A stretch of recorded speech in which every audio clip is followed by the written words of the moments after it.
Hey, hello everyone. I welcome you to Arc Genesis. Today we are going to discuss current affair from 1st of December to 10th of December. एक महीने पीछे चल रहे हैं लेकिन चलो करेंगे, ट्राई करेंगे. And it is a site number 11. तो ऑलरेडी 10 साइट आ चुके हैं, चेक कर लेना.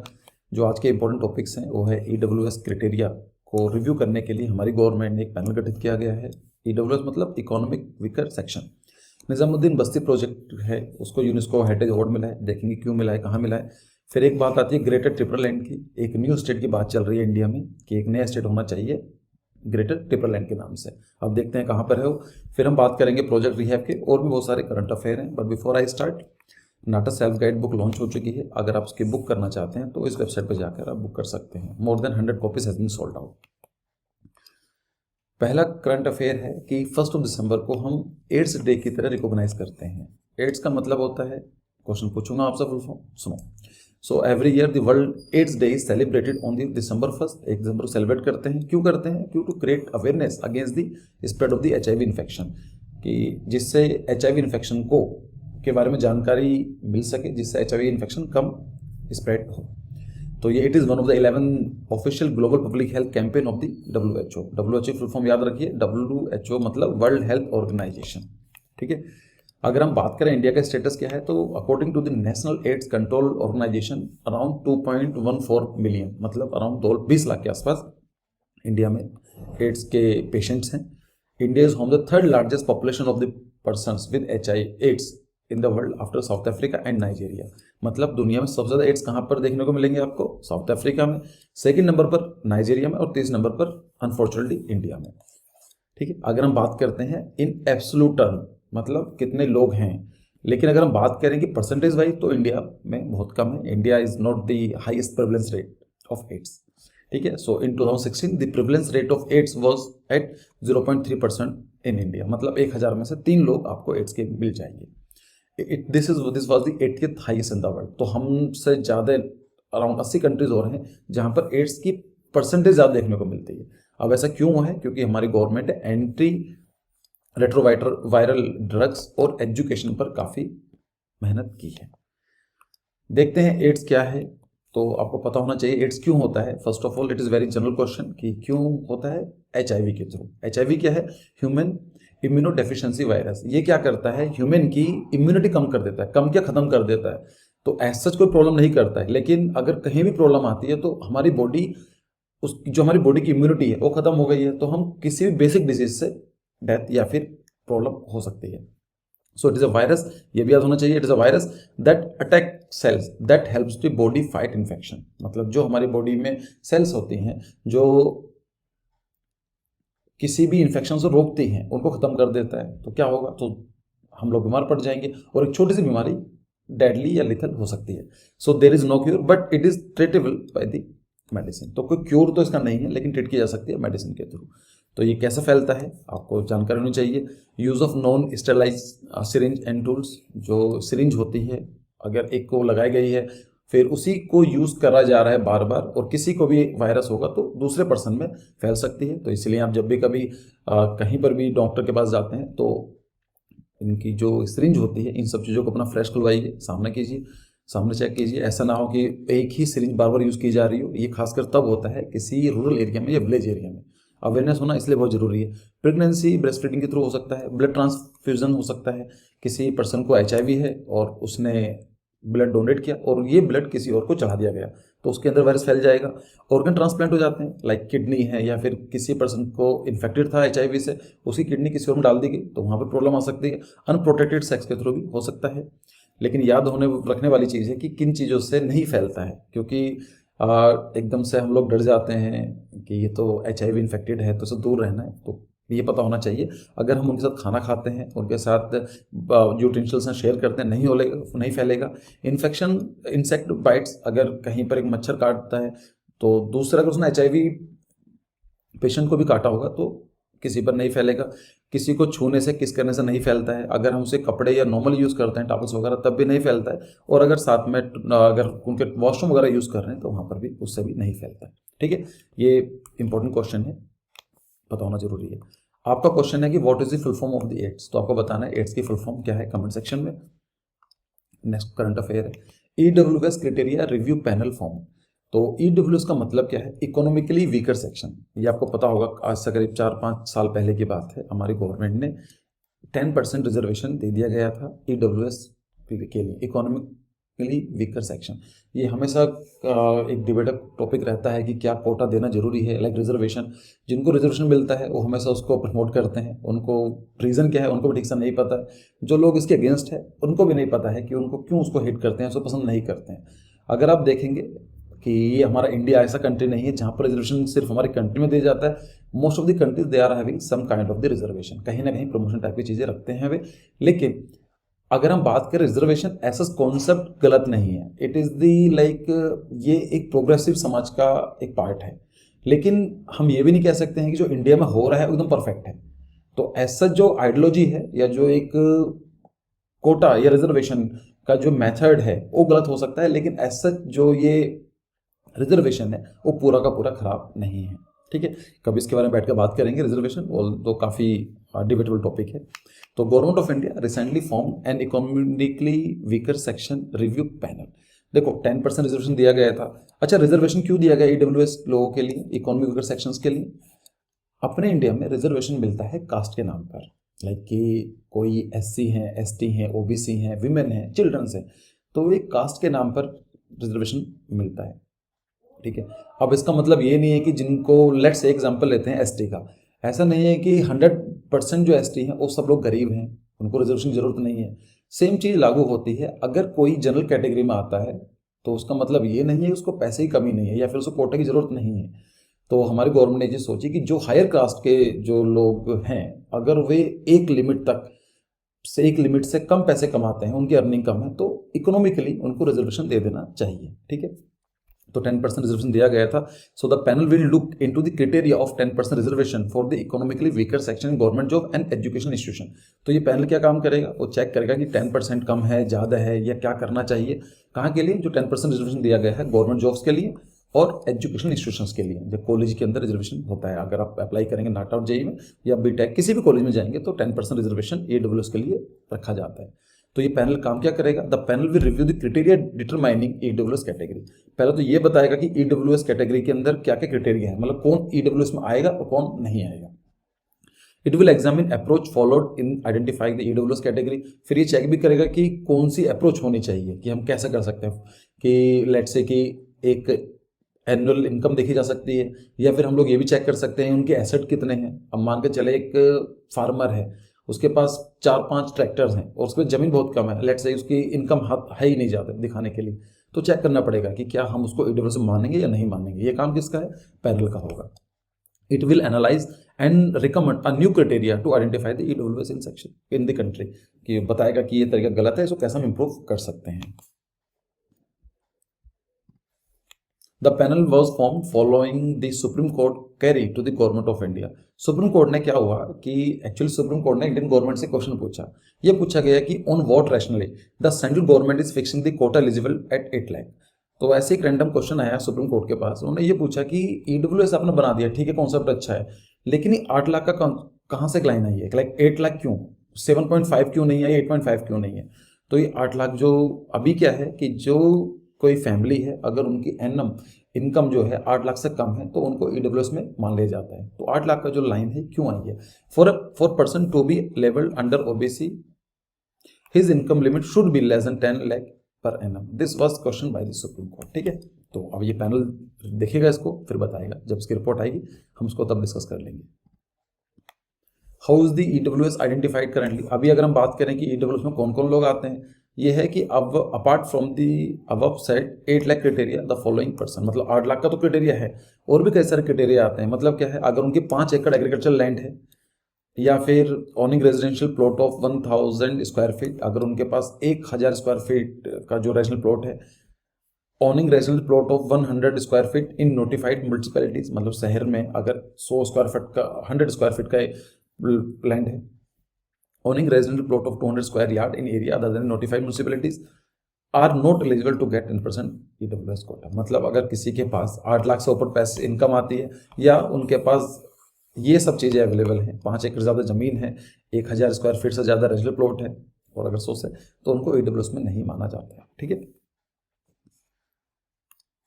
अब एक वाली बात आती है कि पैनल कॉन्स्टिट्यूट अंडर आर्टिकल 15। अब ये जो पैनल बनाया गया है कौन से आर्टिकल से है, हमारे जो संविधान का कौन सा आर्टिकल है। देखो आर्टिकल 15 को पता होना बहुत जरूरी है, इट इज़ वेरी इंपॉर्टेंट। ये बात करता है राइट टू इक्वालिटी, मतलब समानता का अधिकार। इसके ऊपर एक बड़ी प्यारी मूवी आई थी आर्टिकल 15, अगर आप लोगों ने देखी होगी तो आई गेस कि देखी होगी, नहीं देखी है तो इसको देख लेना, बहुत अच्छी मूवी है।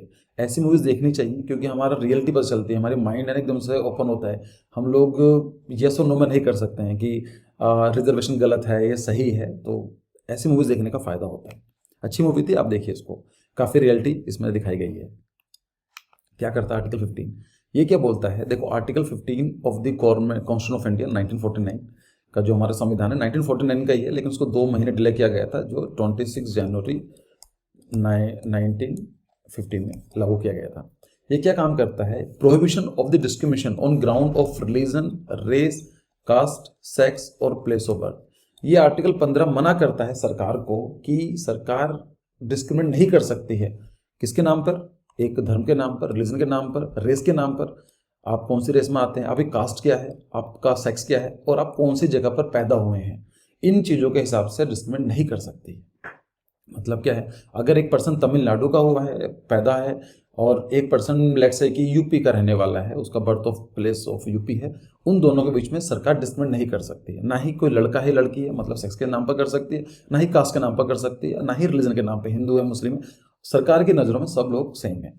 ठीक है, तो अब इसके अंदर एक कॉलर आते हैं, सब क्लोज 1 है, 2 है, 3 है, 4 है। अब आपके माइंड में आया होगा कि अच्छा जब इस यहाँ लिखा हुआ हमारे संविधान में कि कास्ट के नाम पर नहीं कर सकती है तो फिर क्यों करती है, तो इसके अंदर पीछे ये है, अगर आप इसमें देखेंगे कि for nothing in the article in close 2 of the article 29 shall prevent the state from making any special provision for advancement of socially and educationally backward class of citizen for the schedule caste and schedule tribe. लेकिन इसमें article 15 का सब close forward ये बोलता है कि अगर सरकार SC ST शेड्यूल कास्ट और शेड्यूल ट्राइब के बेटरमेंट के लिए कुछ एक्स्ट्रा करना चाहती है तो ये आर्टिकल काम नहीं आएगा, है ना। लिखा nothing in the article on the clause 2 of article 29 अलग आर्टिकल, उसको डिस्कस करेंगे क्या है। Shall prevent the state from making any special provision for advancement in any socially और एजुकेशनली बैकवर्ड के लिए। तो आर्टिकल 15 क्या बोलता है, nothing shall prevent the state from making special provision for advancement of the. ठीक है, तो आर्टिकल 15 में जनरलाइज ये लिखा गया है, लेकिन उसमें एक कलक से क्लोज डाला हुआ है कि उनके लिए करा जा सकता है। अगर फिर बात ही आती है, चलो ठीक है, कास्ट के नाम पर बच्चों के लिए या फिर वुमेन्स के लिए भी तो होता है रिजर्वेशन, अगर आप मेट्रो में जाएंगे तो वुमेन्स के लिए मिल जाएगा, बच्चों के लिए होता है।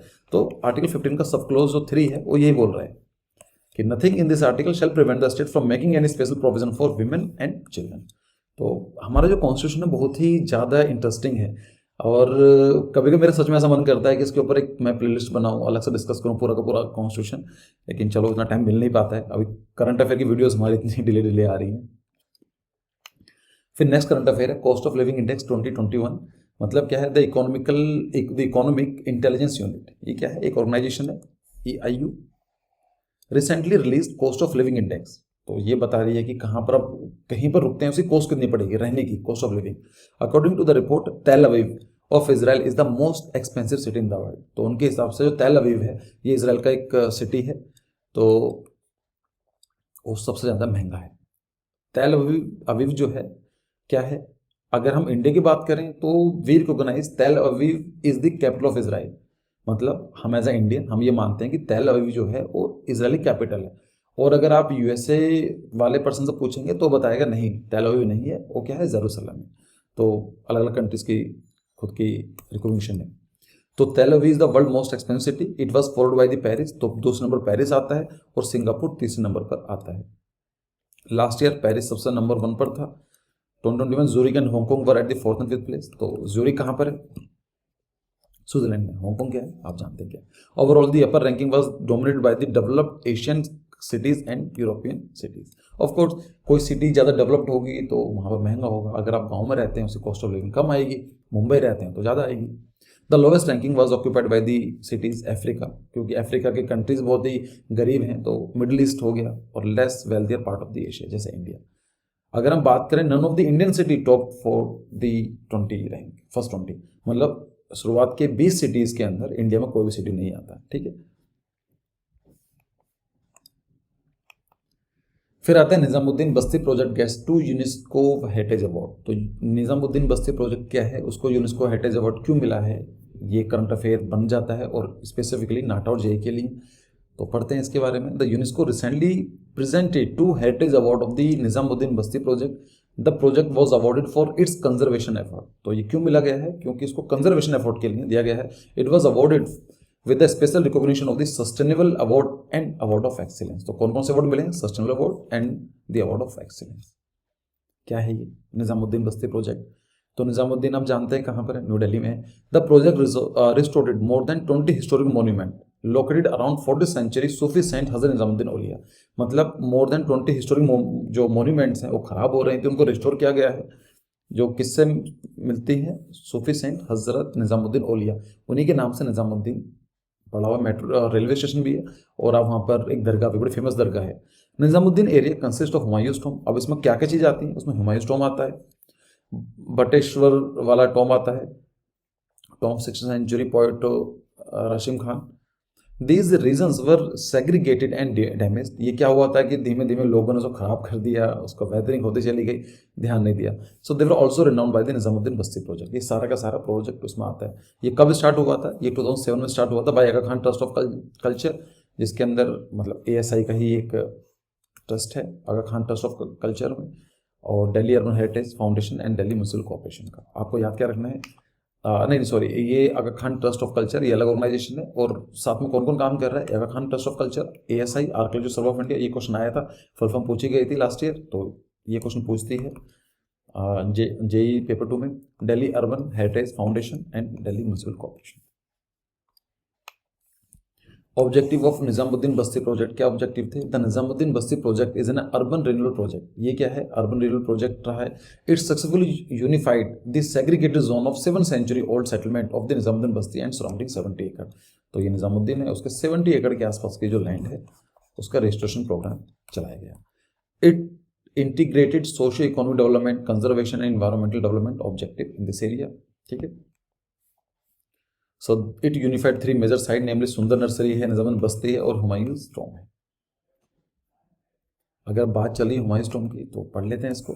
सो Humayun's tomb was commission by his first wife Begum. Humayun का जो मकबरा है किसने बनाया था, उनकी वाइफ ने बनाया था, बेगम ने। इसको वर्ल्ड हेरिटेज साइट रिकॉग्नाइज किया जा चुका है 1993 में। Since then it has undergone extensive restoration work. अब अगर किसी को हेरिटेज सिटी या हेरिटेज साइट का अगर रिकॉग्निशन मिल जाता है तो ऑफकोर्स उसका कंजर्वेशन इंपॉर्टेंट बन जाता है। तो तभी से हम लोग देखते हैं कि एक्सटेंसिव रिस्टोरेशन वर्क किया गया है। The tomb is placed in the centre of 30 एकड़ गार्डन कॉल्ड चारबाग। तो चारबाग क्या, ये क्वेश्चन भी आ चुका है। चारबाग क्या होता है? चारबाग एक मुस्लिम आर्ट है गार्डन डिजाइनिंग की। देखो इसमें सिंपल है, चार का मतलब होता है 4 और बाग का मतलब होता है गार्डन। कुछ नहीं है इसमें। मान लीजिए आपके पास एक लैंड है, आप उसको 4 में डिवाइड कर देते हैं और बीच में मोन्यूमेंट रख देते हैं, तो ये जो टेक्निक होती है उसको बोलते हैं चारबाग गार्डन। ठीक है। The last Mughal emperor Bahadur Shah Zafar was captured by the British in Humayun's tomb. तो आप जानते होंगे कि जो इंडियन हिस्ट्री है 1857 में रिवॉल्ट ऑफ 1857 हुआ था। इसको कुछ लोग बोलते हैं फर्स्ट वॉर ऑफ इंडिपेंडेंस। ठीक है। तो हुआ क्या था कि बहादुर शाह जफर को राजा डिक्लेयर कर दिया गया। वो सिर्फ नाम का राजा था, लास्ट में वो काफ़ी बूढ़े भी थे। उसके बाद जब ब्रिटिशर्स ने पूरे के पूरे जो रिवोल्ट हुआ था ख़त्म करने लगे, तो ये बहादुर शाह जफर ये छिप गए थे हुमायूंस टॉम्ब में और बाद में वहाँ से उनको उठा लिया गया। बाद में फिर इनको भेज दिया गया रंगून, जो आज म्यांमार में है। ये ताजमहल है। अब एक क्वेश्चन देखो, एक क्वेश्चन मैंने पढ़ा था कि ऐसा कौन सा मोन्यूमेंट है जो ताजमहल से रिजेंबल करता है लेकिन मिनारेट्स नहीं है। उसमें 4 ऑप्शन दिए गए थे। तो आप ये चीज़ याद रखना कि हुमायूंस टॉम्ब बिल्कुल ताजमहल जैसा लगता है लेकिन ताजमहल में मिनारेट्स हैं। ये 4 मिनारेट्स हैं और अगर आप यहाँ देखेंगे तो इसमें मिनारेट्स नहीं है। ठीक है। फिर नेक्स्ट करंट अफेयर है कि ग्रेटर त्रिपुरा लैंड क्या है। What is greater Tripura land? तो देखो, greater Tripura land is a region in Tripura. एक त्रिपुरा हमारा एक स्टेट है नॉर्थ ईस्ट में, उसका एक रीजन है। Several tribals are demanding to make the region as a separate state. तो देखो, ये अपना प्यारा भारत है। अगर आप यहाँ पर जाएंगे नीचे वाला पार्ट यहाँ पर, तो ये है त्रिपुरा का मैप। ठीक है। तो यहाँ की बात चल रही है। यहाँ पर एक रीजन है जिसकी कुछ ट्राइब्स हैं वो ये डिमांड कर रहे हैं कि हमें अलग सा एक स्टेट दे दो। क्यों?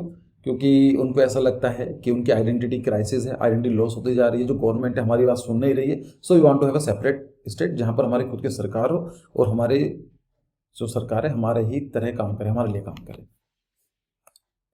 सो इशू क्या है? What is the issue? There are 19 notified schedule tribe in Tripura. Tripura के अंदर 19 शेड्यूल ट्राइब्स हैं।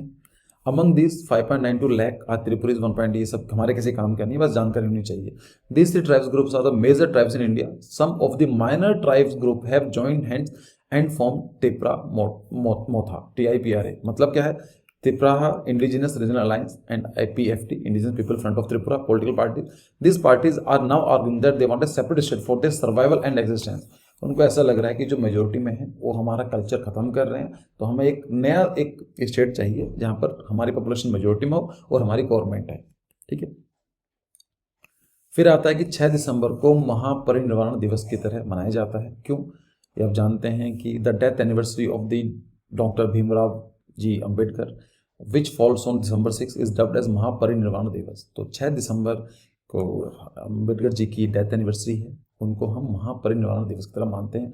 On this day each year millions of people throng to the doctor Ambedkar samadhi in Mumbai. तो बहुत लोग, मिलियंस लोग जाते हैं समाधि पर, वहाँ पर उनको जाते हैं। विच is called Chaitya Bhoomi to pray respect to the father of the Indian constitution. ये पता होना चाहिए कि भीमराव अम्बेडकर जी हैं, उनको बोला जाता है father of the Indian constitution.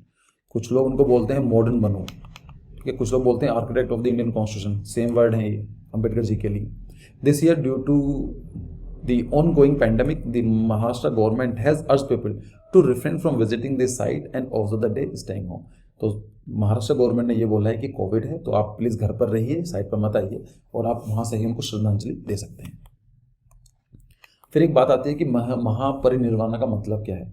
देखो, निर्वाणा, अगर religion, study of religion is very like interesting. अगर हम बात करें हिंदुज़म के बारे में, बुद्धिज़्म के बारे में और जैनिज़्म के बारे में, ये कहीं ना कहीं फिलोसफी सेम है। मतलब हिंदू में मोक्ष होता है, फिर बुद्धिज़्म में निर्वाणा होता है, और जैन के अंदर कैवल्य होता है। कैवल्य, निर्वाणा, मोक्ष का मतलब ये है कि it is the ultimate and, कि किसी भी लाइफ का बिल्कुल ख़त्म हो जाती है वहाँ पर। तो महापरिनिर्वाणा का क्या मतलब है? Mahaparinirvana is one of the major goal of Buddhism. मतलब जैसा अगर बुद्धिज़्म है तो उसके कुछ गोल्स हैं। सबसे जो इम्पोर्टेंट गोल यही है कि आपकी जो लाइफ है उससे छुटकारा मिल जाए और आपको महापरिनिर्वाणा मिल जाए। मतलब this means nirvana after death, कि मरने के बाद आपका निर्वाणा हो जाए, मतलब आपको मोक्ष की प्राप्ति हो जाए। महापरिनिर्वाणा इज रिटन इन परिनिर्वाणी इन पाली। मतलब पाली एक लैंग्वेज हुआ करती थी, लोकल लैंग्वेज। उस टाइम पर संस्कृत चलती थी और पाली चलती थी। संस्कृत को मान के चलो लैंग्वेज ऑफ एलीट, मतलब बहुत ही कम लोग समझ पाते थे, और पाली लैंग्वेज ऐसी थी आम जनता की लैंग्वेज। आप ऐसा समझ कर सकते हैं, अगर मैं कंपेयर करूँ संस्कृत को इंग्लिश में कंपेयर कर लीजिए और हिंदी को पाली से, आज की लैंग्वेज में। So Pali language is native to Indian continent. The Buddhist text Mahaparinirvana Sutta consider the death of the lord Buddha at the age of 80 as the original Mahaparinirvana. ठीक है। तो कुछ सिंबल्स भी होते हैं कि बुद्धिज्म से रिलेटेड, जैसे उनके बर्थ को लोटस से रिप्रेजेंट किया जाता है, ग्रेट डिपार्चर को हॉर्स से दिखाया जाता है, एनलाइटनमेंट को बोधि ट्री से दिखाया जाता है, और जो जब पहली बार उन्होंने फर्स्ट सेरेमन किया उनको एक चक्र से दिखाया जाता है, और महान परिनिर्वाणा जो टाइम था उनको दिखाया जाता है कि लेटे हुए बुद्धा की तरह। मतलब क्या है कि बुद्धा जी की लाइफ में कुछ इवेंट्स रहे, कब उनका जन्म हुआ, कब वो घर से चले गए थे, कब उनको एजुकेशन मिली, एनलाइटनमेंट मिला, कब उन्होंने उनको सिखाना स्टार्ट किया, और कब उनका अल्टीमेट एंड हुआ। फिर आता है कि why is death anniversary on doctor Ambedkar celebrated on Mahaparinirvan Diwas. कि अब ये वाली बात होती है कि अम्बेडकर जी का क्या मतलब है फिर महापरिनिर्वाण दिवस से। देखो, अगर अम्बेडकर जी के बारे में बात करें तो अम्बेडकर जी एज ए दलित पैदा हुए हमारे इंडिया में, और बहुत सारी चीज़ें देखने को मिली उनको। लाइक अगर मैं I have full sympathy for the SC ST and OBC and सभी लोगों के साथ ही, क्योंकि मेरे जो स्टूडेंट्स होते हैं वो अलग अलग कैटेगरी से आते हैं, अलग अलग रिलीजन से आते हैं।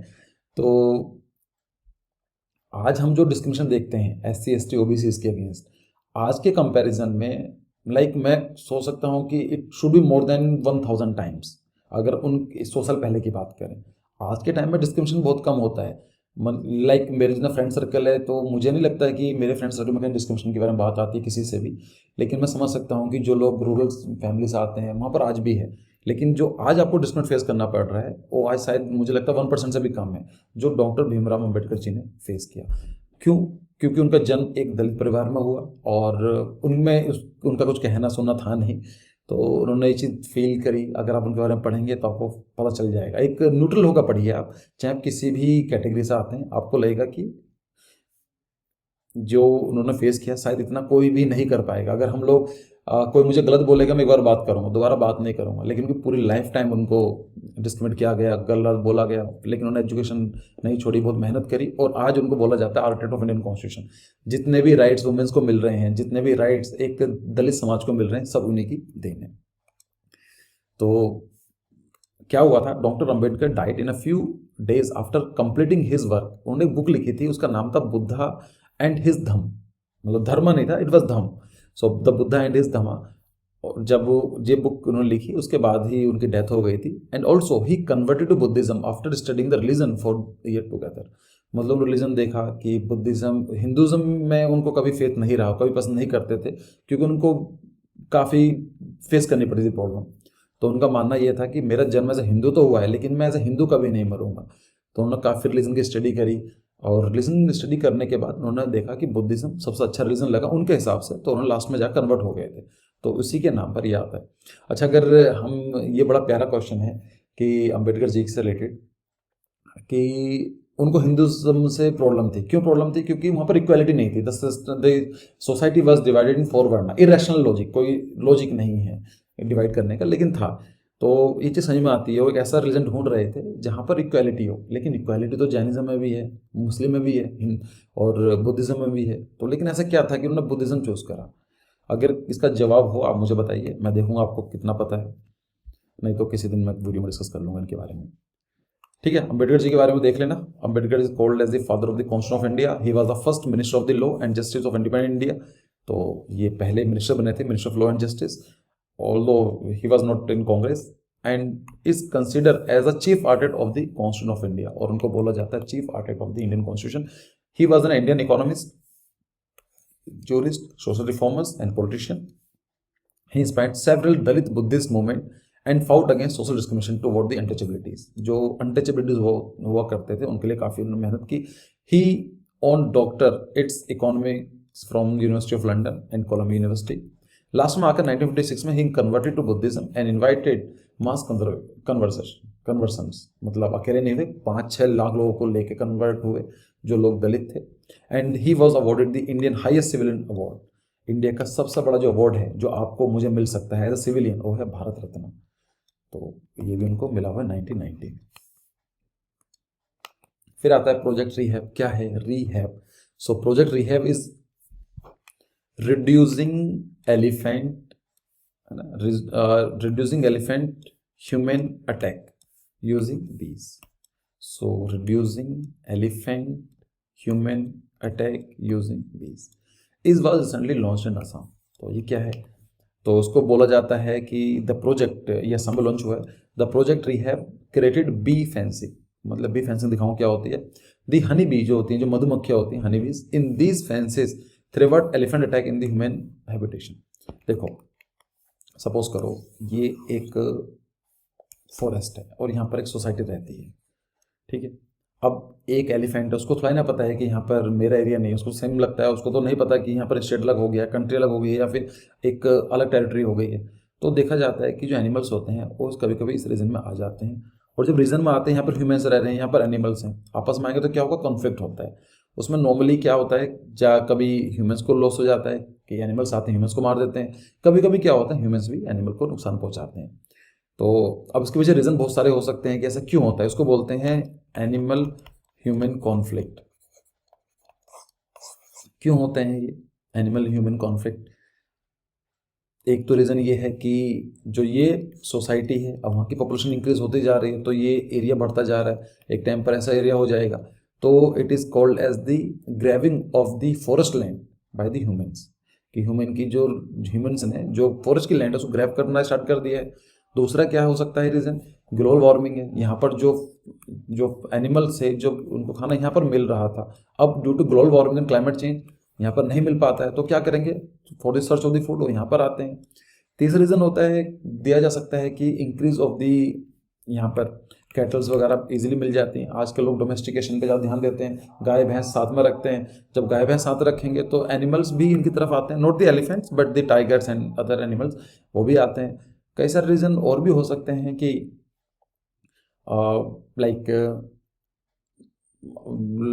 जैसे हमारे यहाँ के जो रिवर्स हैं, ये जो वेटलैंड्स हैं वो सूख रहे हैं, तो in search of the food यहाँ पर भी आ जाते हैं।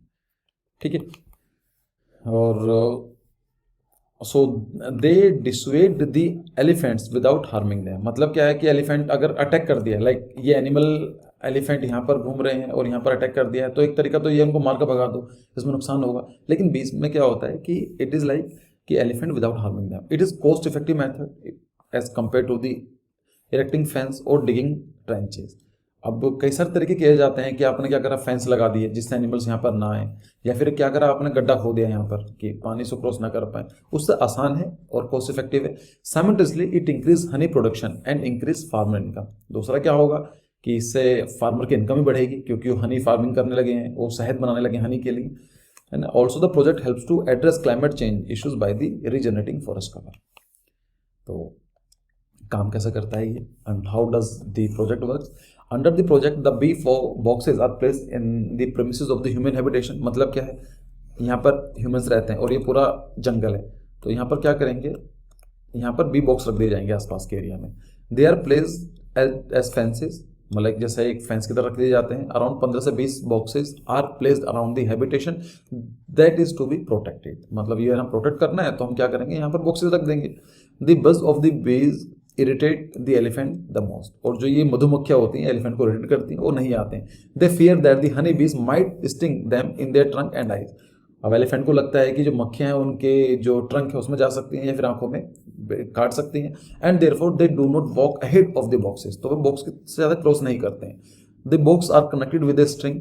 When the elephant try to pass through the string a pull of or tug cause the bees to swarm toward the elephant. मतलब एक बॉक्स होगा आई गेस इस तरह का, और यहाँ पर इसका ढक्कन लगा होगा लाइक बॉक्स, और यहाँ पर फेंस होगा। जब एलिफेंट से क्रॉस करेंगे तो ये बॉक्स खुल जाएगा और बीज इनको भगा देंगे। ऐसा इस तरह का रहेगा।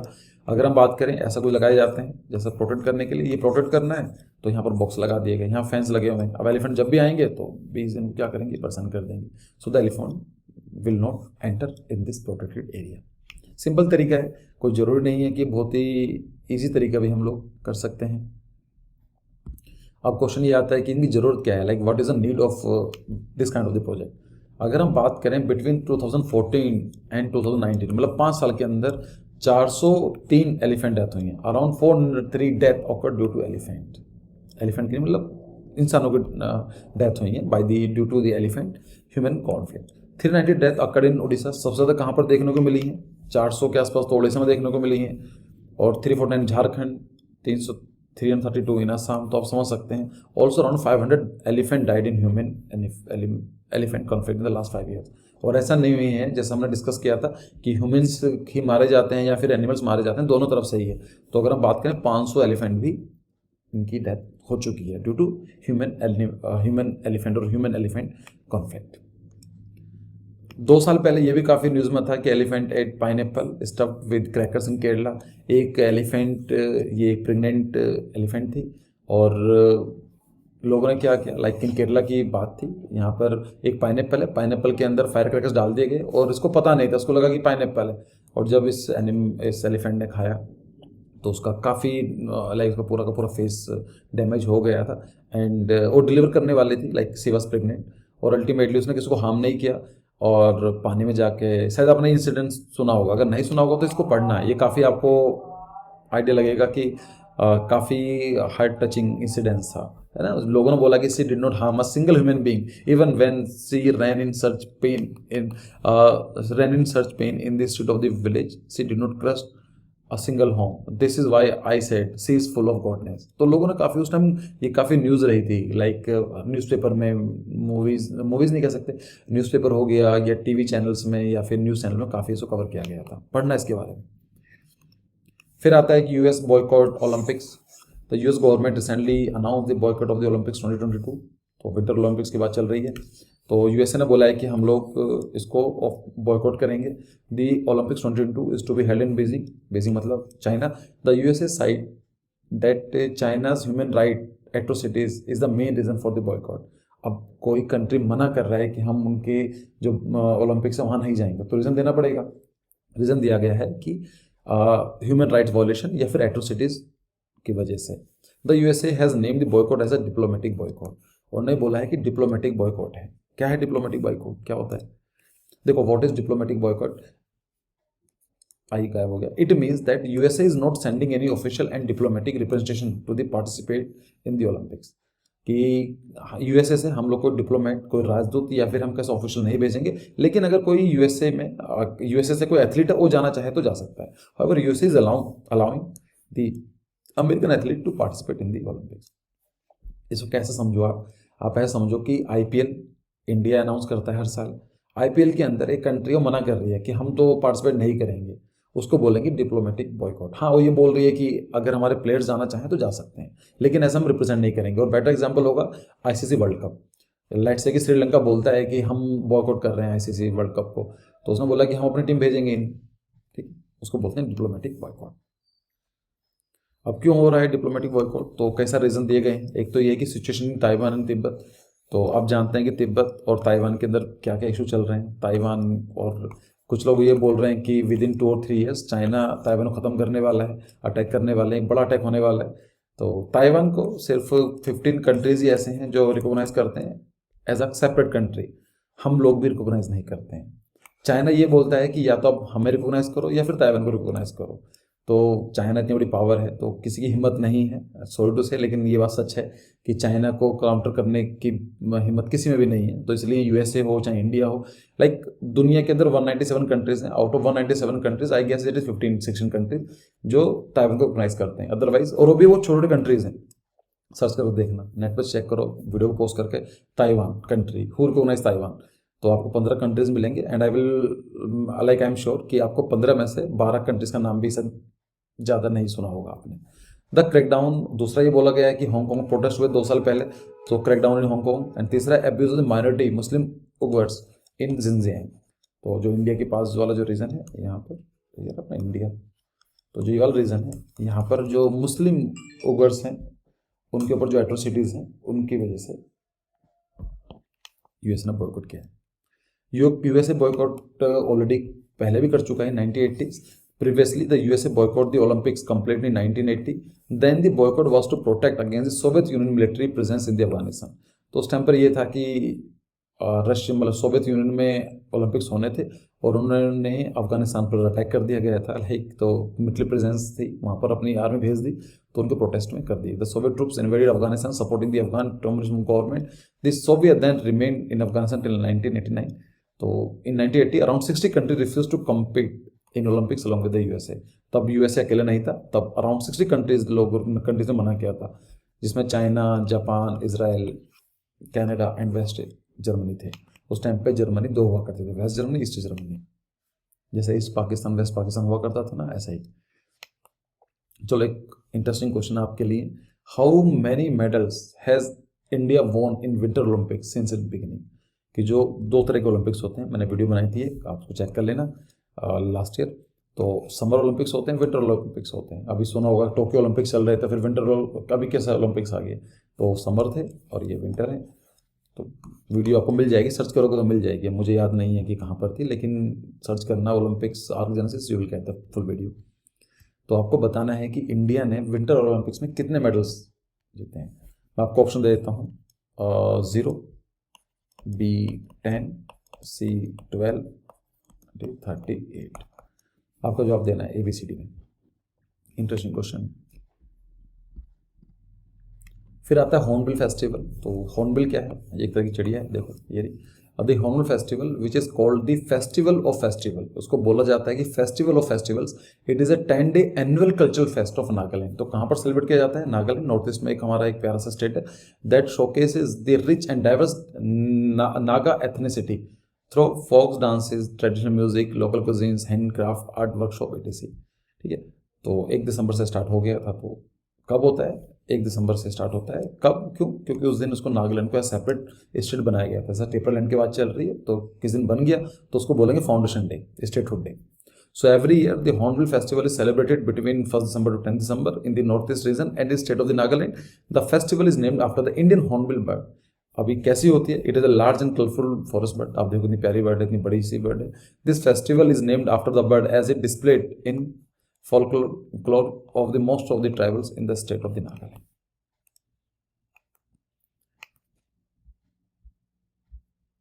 अभी नागालैंड 6 अफसा रिपेल, ये काफ़ी न्यूज़ में रहता है और आई थिंक आपने इसको देखा भी होगा, पर इसकी फॉर्म शायद आपको ना पता हो. देखो ऐसे बहुत बैनर आपने देखे होंगे इस तरह के कि repeal AFSPA now, withdrawal central security protection north east oppose, चाहे वो कश्मीर की बात हो अब चाहे वो नॉर्थ ईस्ट में हो. तो अफसा होता क्या है? देखो अफसा की फुल फॉर्म होती है arm force special provide powers act. ये सेंट्रल गवर्नमेंट ने एक्ट बनाया है. इसके अंदर क्या होता है कि किसी भी आर्म फोर्स में के अधिकारी को या फिर किसी पर्सन को अगर वो आर्म फोर्स है और वहाँ पर अफसा लगा हुआ है तो उसको इतनी पावर मिल जाती है, मतलब एक अनलिमिटेड पावर मिल जाती है. आप ऐसा समझो. लेट्स से कि एक एग्जांपल लेते हैं. This is my home. मैं आपको अपना ले लेता हूँ एग्जांपल. ये नॉर्मल स्टेट है, like I am living in UP और दिल्ली एनसीआर में. तो मैं यहाँ पर हूँ. अगर कोई पुलिस वाला आता है, कोई भी सिक्योरिटी फोर्स कुछ भी आती है, तो they can not enter in my premises, है ना, until unless that person is having the warrant, और मेरी परमिशन के बिना वो नहीं आ सकता है. तो सिक्योरिटी है, कोई ऐसा नहीं है. अगर कोई मुझे लेकर भी जाएंगे तो they have to give the full reason. उसके बाद मेरे कई सारे अधिकार भी होते हैं, कोई ऐसा मुझे उठा के जेल में नहीं डाल सकता है. तो ये नॉर्मल है. लेकिन कहीं पर भी अगर अफसर ऐड लग जाता है तो वहाँ पर उसको अरेस्ट वारंट की ज़रूरत नहीं है. किसी पुलिस को वो वन पर्सन आएंगे, सिक्योरिटी आर्मी, वो घर पर आती है, किसी को भी उठा कर ले जाएगी, कुछ भी चेक कर सकती है, और यहाँ तक कि शूट भी कर सकती है अगर उनको लगता है. ऑल्दो ये बहुत ही रेयर होता है, लेकिन ये पावर उनके पास होती है. तो अगर हम लोग एज अ ऊपर से देखते हैं तो सोचते हैं कि हाँ क्या दिक्कत है. अगर एक ये कहाँ लगाया जाता है अफसर? जहाँ पर टेररिज्म होता है, यहाँ पर डिस्टर्बेंस होता है किसी के स्टेट में, जैसा कश्मीर हुआ करता था. तो कश्मीर में ये था कि काफ़ी प्रॉब्लम देखने को मिलती थी, तो वहाँ पर समझ में आता है कि अफसर लगा दिया. ऐसे नॉर्थ ईस्ट में भी लगाया हुआ है. तो वहाँ पर भी एक सिविलियन के राइट्स वायलेट होते हैं. हमें देखने में ऐसा लगता है कि ठीक है क्या प्रॉब्लम है, अगर मैं एक सिविलियन हूँ, मैं कुछ गलत नहीं कर रहा हूँ, तो पुलिस आ रही है तो क्या प्रॉब्लम है. लेकिन प्रॉब्लम होती है कि कोई भी आपके घर में आ रहा है, आपको बिना कोई परमिशन के चेक कर रहा है, किसी को उठा कर लेके जा रहा है. तो इसलिए आपको ऐसे बैनर देखने को मिल जाएंगे. सो in the aftermath of the security forces killing of the 14 civilians in Mon district of the Nagaland, the National People Party MP Agatha Sangma asked in Lok Sabha to repeal the Draconian Armed Force Special Power Act. तो हुआ क्या था कि security force ने 14 civilian को मार दिया था. अब वो क्यों मारा गया था, उसके पीछे रीज़न है या नहीं है, उसके बारे में हम नहीं जाएंगे. लेकिन इनके चलते हुए जो लोकसभा में, तो वहाँ के उन्होंने ये बोला कि इसको आप रिपील कर दो, हटा दो इसको, ये वाले एक्ट को. The Chief Minister of Nagaland, Nephew Rao, also demanded the repeal of the अफसर. तो वहाँ के जो CM है वो भी डिमांड कर रहे हैं कि यहाँ पर अफसर नहीं होना चाहिए. ठीक है, तो आप कैसे देखने को मिल जाते हैं मैंने दिखा दिया आपको. अब हम पढ़ लेते हैं कि है क्या ये AFSPA. अफसर तो न्यूज़ में रहता है. AFSPA provides power to the armed force to maintain public order in disturbed area. एक ऐसा एरिया जहाँ पर गवर्नमेंट से नहीं चल रही है, जहाँ पर लड़ाइयाँ होती हैं, आतंकवादी कुछ हैं, तो वहाँ पर आर्म फोर्स को स्पेशल पावर दी जाती है कि वहाँ पर पब्लिक ऑर्डर को मेंटेन किया जा सके. Under the act armed force have the power to prohibit a gathering of 5 or more person in the area. तो वहाँ पर ये पावर आ जाती है आर्म फोर्स के पास कि वो 5 से ज़्यादा लोग इकट्ठे नहीं होने देते. They are free to use force, और फ्री होते हैं फोर्स को यूज़ करने के लिए, और even open fire after giving warning. उनके पास पूरी पावर होती है कि वार्निंग देकर ओपन फायर कर सकते हैं in case they feel the person is in contravention of the law. ठीक है. Arm force are also empowered to arrest a person without giving warrant. किसी को भी अरेस्ट कर सकती है without warrant. Ban the position of the firearms and enter और search premises without any warrant. कहीं पर भी आकर कुछ भी चेक कर सकती है. देखो ये काफ़ी सेंसिटिव इशू है इन सब चीज़ों के बारे में. सो प्लीज़ डोंट मेक कि ये सही है गलत है, होना चाहिए नहीं होना चाहिए. इनके बारे में पढ़ो, इसके प्रोस के बारे में देखो, कॉन्सिक्वेंसेस के बारे में देखो. आई कंसिडर अफवाह होना चाहिए स्टेट में. ये एक्ट एक एज अ एक्ट होना जरूरी है, लेकिन इसका यूज़ तभी करना चाहिए जब बिल्कुल लास्ट सिचुएशन आ जाए.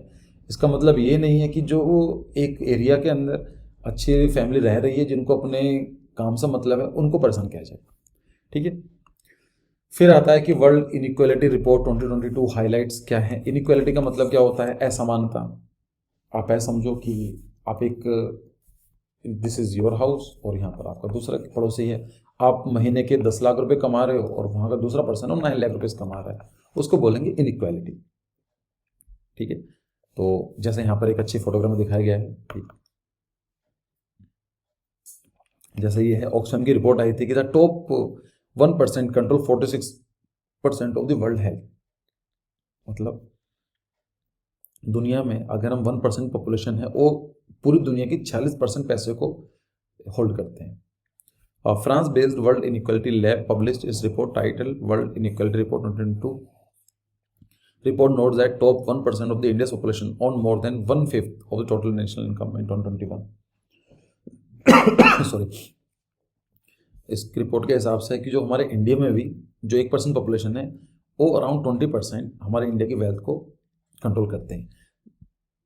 समझ में? The bottom half of the population earn just 13.1%।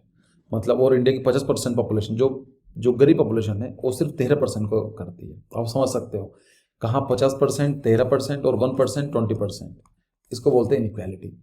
It highlights that economic reforms and liberalisation that India has adopted have mostly benefit the top 1%। और ये बताती है कि इंडिया ने जो रिफॉर्म्स लेकर आई थी 1990s में, 1991 के आसपास, तो बेनिफिट तो किए हैं, लेकिन बेनिफिट किसको ज़्यादा किए हैं? To the rich 1% population. Report identifies India as a poor and unequal country with an affluent elite. 1% richest people in India hold 22% total national income in 2021, while the top 10 own 57% of the income। तो आप समझ सकते हैं, अगर हम बात करें, अगर मैं से ग्राफ बनाऊं,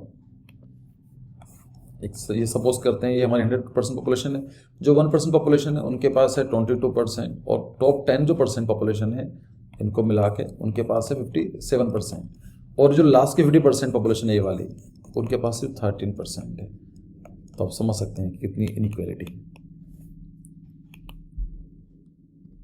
ये ऐसे बहुत सारे हैं, जैसे कि आप देखो, इन सब चीज़ों आपको कैरिकेचर्स वगैरह मिल जाएंगे, तो ये दिखाते हैं इनइक्वालिटीज़ को। Next current affair, Indian air force helicopter crash. ये अनफॉर्चुनेट केस हुआ था on December 18, 2021। Indian air force helicopter MI-17V5 crashed in the Nilgiris near Kannur city. This helicopter crash is another addition to the list of the accident involved VVIPs, very very important persons. The helicopter crash has killed Chief of Defence Staff General Bipin Rawat जी, आपने ये news तो खैर सुनी ही होगी, along his wife with 11 members of the personal staff. Reason for the crash is not yet known. I think मैंने कल परसों news पढ़ रहा था, तो रिपोर्ट सबमिट हो चुकी है, तो मेरे हिसाब से 2-4 दिन के अंदर आ जाएगी रिपोर्ट, पब्लिक हो जाएगी क्या था। तो इसके बारे में डिटेल में नहीं जाएंगे, लेकिन ये ऐसा नहीं है पहली बार हुआ है, ये उससे पहले भी कई बार हो चुका है। सो जैसे एक पुराना न्यूज़पेपर है, 5 killed as plane with PM abroad crash land at Jorhat, तो देख लेना इसको, इसके अंदर तो आई थिंक कवर करने की ज़रूरत नहीं है। फिर आता है कि last current affair on today, that is bills on ART and surrogacy pass in Rajya Sabha. है क्या ये? ART का मतलब क्या होता है, या फिर सरोगेसी का मतलब क्या है? वेरी वेरी इंटरेस्टिंग टॉपिक, ये पता होना चाहिए और बहुत ही ईजी है समझने के लिए। आज हम नहीं समझेंगे, लेकिन बता देता हूँ थोड़ा सा बेसिक आइडिया। देखो, Rajya Sabha pass the assisted reproductive technology bill 2020। Assisted reproduction क्या मतलब क्या होता है? ऐसा समझते हैं, like this is male and this is female, एक कपल है, हस्बैंड वाइफ हैं, तो नॉर्मली क्या होता है कि उनके बच्चे होते हैं, ऑफस्प्रिंग्स होते हैं, है ना, यहाँ बच्चे होते हैं, उसको नॉर्मली प्रोडक्शन हो जाता है। पर कभी कभी क्या होता है कि from the male side, from the female side कुछ इश्यूज होते हैं, तो उनसे जो नॉर्मल प्रोडक्शन होना चाहिए वो नहीं हो पाता है, तो हम क्या करते हैं, बाई द टेक्निक और असिस्टेड टाइप का, लाइक आपने नाम सुना होगा टेस्ट ट्यूब बेबीज, है, तो उनके जो ये टेक्निक होती है उसको बोलते हैं assisted reproductive technology and the surrogacy bill. ठीक है, सरोगेसी बिल का मतलब क्या होता है? आप don't get confuse, assisted reproduction technology का मतलब क्या होता है? By using the technology reproduction करवाना। तो ये बिल पास हुआ राज्यसभा में। दूसरा पास हुआ है सरोगेसी रेगुलेशन बिल 2022। सरोगेसी के बारे में डिस्कस करूंगा अभी मैं, क्या होता है।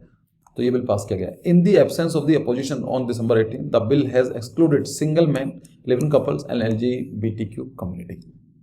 The bill was needed to standardize protocols. There are several art clinics that are running without regulation. Furthermore, there are implications on the health of those undertaking the procedure. Thus, a standard protocol is required to stop unethical practices. देखो इसको पढ़ते हैं कि what is the meaning of surrogacy। पहले surrogacy समझते हैं। ऐसा समझते हैं कि इंटेंडेड पेरेंट है, मतलब ये मेल है, ये फीमेल है, ये दोनों चाहते हैं कि उनके बच्चे हों, ठीक है। लेकिन किसी कारणवश नॉर्मली क्या होता है, इसको बोलते हैं माइक्रोकॉन्ड्रियल डिसीज होती है। जैसे यहाँ पर जो वुमेन है उनका एग होता है और वहाँ पर माइक्रोकॉन्ड्रिया है वो ख़राब है या फिर डैमेज्ड है, तो उस बेबी को अपने जो वॉम है वहाँ पर कंटिन्यू नहीं कर सकती हैं, लेकिन उनको अपना खुद का बेबी चाहिए। तो क्या करते हैं, वो अपना मेल और फीमेल दोनों मिला के जो यहाँ के जो स्पर्म्स होते हैं और जो उनका एग होता है उनको जाइगोट बना के जो तीसरी जो मदर होती है वहाँ पर इम्प्लांट कर देते हैं। तो जो थर्ड मदर उसको बोलते हैं जियोस्टेशनल कैरियर, है ना। एक उसको एक वर्ड और बोला जाता है कमीशन मदर। कमीशन मदर वो क्या करती है, वो उस बेबी को 9 महीने अपने पेट में रखती हैं, अपने वॉम में रखती हैं, गर्भ में रखती हैं, और 9 महीने के बाद जो बेबी होता है उसको हैंड ओवर कर देती हैं बाकी को।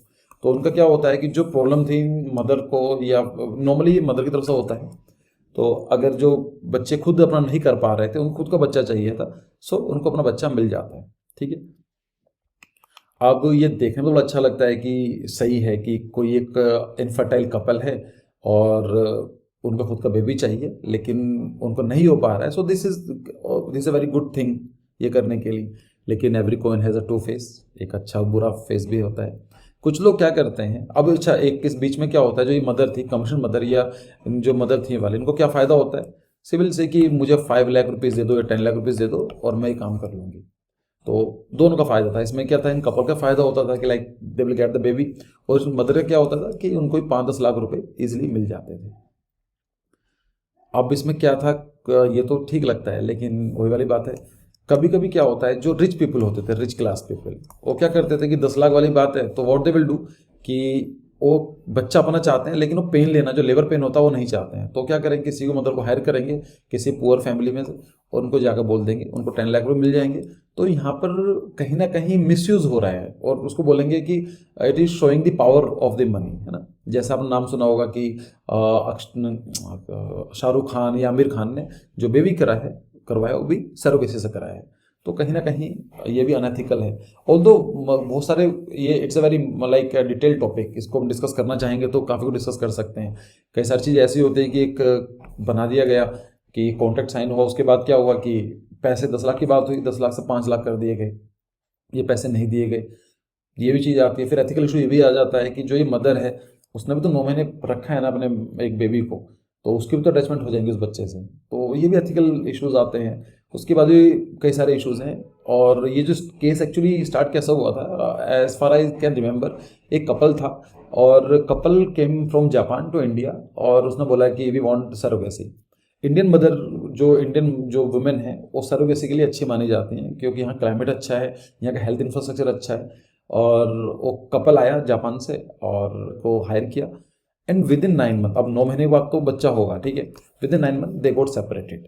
तो जो जापान के जो कपल थे मेल फीमेल वो सेपरेट हो गया, like I think boyfriend girlfriend, I have no idea, अब मुझे याद नहीं है, लेकिन वो इसी टाइम बीच में, इसी 9 मंथ के टाइम पीरियड में वो सेपरेट हो गए। अब इंडियन गवर्नमेंट के लिए ये बड़ा इशू रहा कि हम बेबी किसको दें, हम कैसे उनको दें, क्योंकि किसी बच्चे का जन्म हो चुका है and that baby is having the life, उसको हम कहीं नहीं छोड़ सकते हैं। अल्टीमेटली शायद उनके जो जो उनका मेल थे उनकी ग्रैंड मदर को या उनकी मदर को दिया गया बेबी को, और मुझे ठीक से याद नहीं है। अगर होगा आपका मन, अगर आप चाहते हैं इस टॉपिक के ऊपर वीडियो बनाना तो मुझे बताना, मैं डेफिनेटली इसके ऊपर वीडियो बनाऊंगा। इसको हम डिटेल में डिस्कस करेंगे कि स्टार्ट क्यों हुआ है, अभी क्या प्रोसीजर है, अब इसका फ़ायदे क्या है, नुकसान क्या है, अब पूरा डिटेल में डिस्कस करेंगे। तो यही है। और उसके भी कई सारे कॉन्ट्रोवर्सीज है, लाइक सिंगल मैन, मतलब ये बोल दिया गया है कि कोई भी सिंगल मैन अगर लाइक मैं अकेला हूँ, मेरी वाइफ नहीं है, तो मैं इस टेक्निक का यूज़ नहीं कर सकता हूँ। कोई लिविंग कपल्स हैं जिनकी शादी नहीं हुई लेकिन साथ में रहते हैं, वो इसका फ़ायदा नहीं उठा सकते हैं। और जो LGBT कम्युनिटीज आते हैं वो भी इसका फ़ायदा नहीं उठा सकते हैं। और भी कई सारे इसमें प्रोविज़न डाले गए हैं कि आप पैसे देकर नहीं करा सकते हो।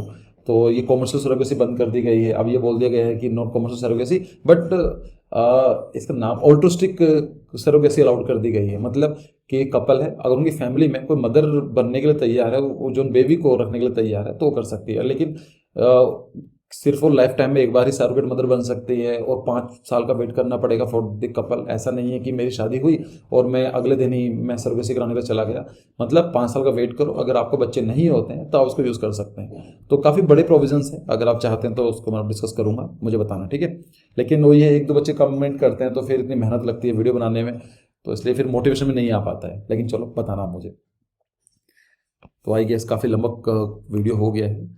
और ये है ना, डाला हुआ मैंने, Shahrukh Khan, AbRam, Aamir Khan, Azad and more Bollywood parent who broke the taboo of the surrogacy in the country. लोग ये बोलते हैं सरोगेसी गलत है, सही है। इन लोगों ने बोला कि नहीं सरोगेसी गलत नहीं है, लेकिन ये पॉजिटिव पार्ट है। नेगेटिव पार्ट क्या है? Job hunt lands mulled movements in surrogacy racket. तो ऐसे बहुत सारे केसेस मिलते हैं। Search on the internet, you will get so many news regarding the surrogacy की फ़ायदा नुकसान। चलो, तो आज का डिस्कशन हम यहाँ पर ही रोकते हैं। And thank you for your time. और बाकी अगर आप चाहते हैं इस बुक को खरीदना, तो आप वेबसाइट पे जाकर बुक कर सकते हैं। विद इन 7 to 10 days ये बुक आपके पास पहुँच जाएगी। So thank you for your time, see you, take care.